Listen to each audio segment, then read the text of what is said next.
अच्छा अच्छा।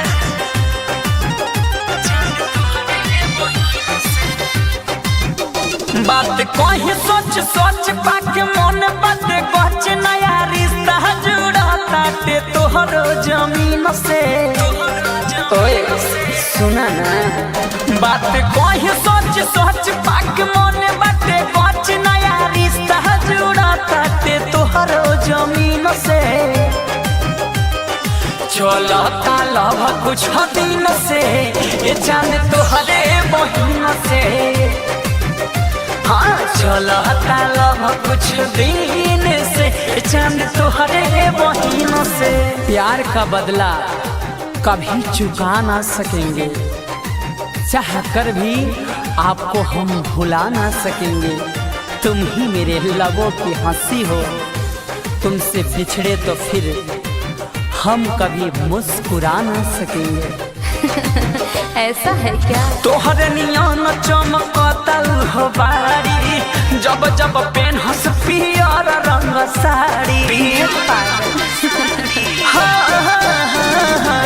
तोहरे नियन चमकता हो बारी, जब जब पेन हंस पियर रंग साड़ी।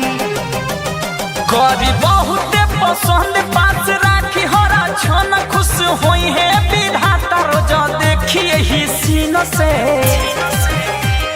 चलता लव कुछ दिन से ये चांद तोहरे बहिन से। हाँ चलता लव कुछ दिन से चांद तोहरे बहिन से। आसमान में कितने तारे हैं पर चांद जैसा कोई नहीं। आसमान में कितने तारे हैं पर चांद जैसा कोई नहीं। इस धरती पे कितने चेहरे हैं पर आप जैसा कोई नहीं। ओह सच में मिलल बा फल रब जाने कौन तप के, देखिए के रह जहल सोसिलन तड़प के। ओके बाबा।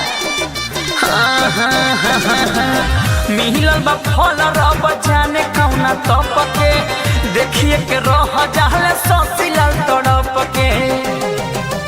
सुन दीवे दीप महन मिलल सोचले जवान भेटा होत बाटे रोज हमारा रूप के मालकिन से। चलता लव कुछ दिन से ये चांद तोहरे बहिन से।